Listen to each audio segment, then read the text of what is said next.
Hi, this is Eric Martin with Board Game Geek. I'm here with Matt Hyland from DeVere Americas, and he's going to be giving us an overview of Holmes, Sherlock, and Mycroft. It's a two-player game. Yes. Head-to-head. Yes. Thanks, Eric. Thanks for the opportunity to be here. Sure. Can I tell you a little bit about the company first? Sure. Okay. So yeah, because we know DeVere is based in Spain. We have an office in Spain. Yeah. But now there's offices all around. Right. It seems to be. Yeah. Actually, we started in Brazil in 1987. Okay. As comic importers. Quickly, we transformed into comic publishers in Portuguese, and then we went to RPGs in Portuguese. And over time, we've accumulated offices in lots of different markets, including Portugal, Spain, one to serve Latin America based in Miami, Mexico, Chile, Italy, and now we're kind of moving into North America. So what we're doing is we're starting to publish proprietary titles in Spanish and trying to introduce some of those titles here in North America in English. Okay. So for example, Holmes launched in March this year in Spain, and the English version is launching here today. Okay. All right. And they're all sort of, are they independently operated, or they each decide for their own markets what they want to do? So there's a certain degree of overlap between the markets, but each office does operate autonomously.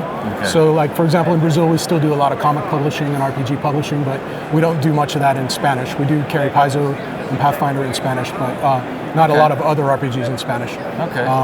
And in Latin America, for example, most of our business is geared toward trading card game distribution, but we are trying to help grow the board game category there through the use of DeVere titles in Spanish.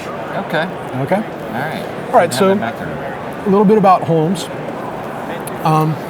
It's based in the Holmes world, and although it is based in the Holmes world, it's not really a game about deduction or mystery solving. It's more a game about set collection and worker placement. Basic idea is you want to get more cards of a given set. These are clues than your opponent. Okay, and each clue has a numerical value. So for example, if I get the majority of the cards in the 9 set, I get 9 points. However, if I lose a point for every card in that set that you get. So for example, if I get 6 out of the 9 and you have 3, that's 9 minus 3, 6 points for me. Right. Okay?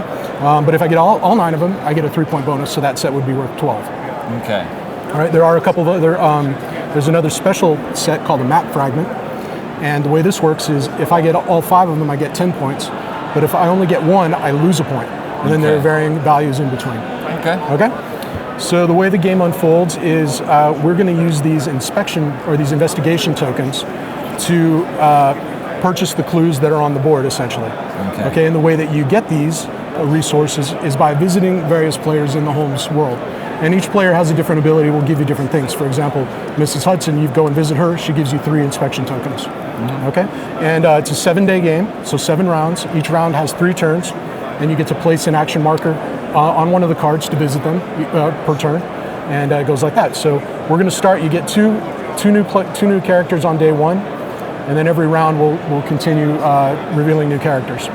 Okay. So let's say I go first, and I decide I want to visit Wiggins because he gives me 5. So then I take 5 from the pile, and then it would be your turn. And let's say you can do that too. So you can 2 players can visit the same player. Now what you can't do is double up on a guy. Okay. All right. So you got your 5. Now second turn, I'm going to go and visit Dr. Watson. Now what he does, he allows me to spend an investigation token to draw one of the cards from the pile. Okay. So I'm going to go for 9 because by the way, there are 9 9s, 4 4s, 6 6s, etc. Okay. Whoops. We don't need him. All right. There we go. All right. And now it would be your turn. Okay. So I can go spend 3. Yep. Get 2 cards. All right.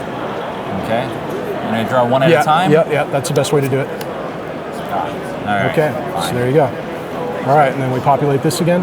Map fragment. Okay.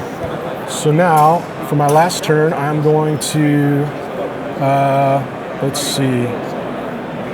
Deck, I'll get 3 more tokens. Oops. Okay. All right. I'll swamp a card? Exactly. So you catch on fast. Okay. All right. It's game terms. Yeah. Once you start learning the game icons, you can go from there. Yeah. All right, so we finished the round. Right, so the next day is going to commence. Now, one important rule. With the permanent characters, you know they're permanent because They have two sides.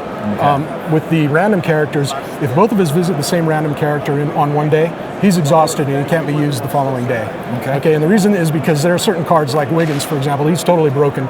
And if you could play him every round, there would be all the tokens on them. It'd be hard to play.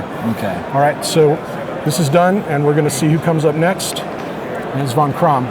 Now, what he does is, I can visit him to get a card for free, but it gives you the ability to spend one and take a card as well. So that basically gives you an extra turn. Okay. And so we place these guys up so they know that they're ready to go again. And then I would go, and let's say I'll go to Von Krom. And you have to go somewhere where you don't already have someone. Yes, so exactly. You cannot go to Mrs. Hudson right now, but you can move her this turn and then go exactly. visit her again Yeah, turn. exactly. Okay. So the play basically unfolds like that. You have lots of different characters that do different things. This guy, for example, allows you to take either 1, 2, or 3 from the hidden pile, and you can place it face down. Whenever you pull from here, you have to keep it face up. But here you can put it face down, and you don't have to reveal it until the end. Okay. There's also a wild card that you can keep in your arsenal here. You don't have to assign it right away. Okay. But it counts as an extra card. You can only play one wild card per set. Okay. Let's see what else. Gregson. This is a good card because he gives you the ability to spend 2, 4, or 6 to draw 1, 2, or 3. Toby's a good one because he lets you draw inspection tokens according to the amount of sets you have on the board. So if he comes out in day 7, that's a really good card. Okay. What Billy does is he'll hand back a card. According to the number of days in the game. And get those tokens. Yeah. Okay. So it's all about the management of what you're able to afford in terms of getting these clues in order to build up sets and try to lock people out. Yep. Okay. And you're not going to see all the cards. No. You're not going to get through them all. So. No, you won't. You'll get, and if when you go to day 7, you'll get all of the characters except one. Okay. Okay. All right. And the nice thing about the game is because the random characters appear in different orders, it changes the way the game plays. So the strategies are going to be different every time. Right. Because, like, for example, if Toby doesn't come out until the end, it changes the way that you're going to play. Sometimes you're scrambling for tokens. Sometimes you have so many tokens you don't know what to do with them all. Okay.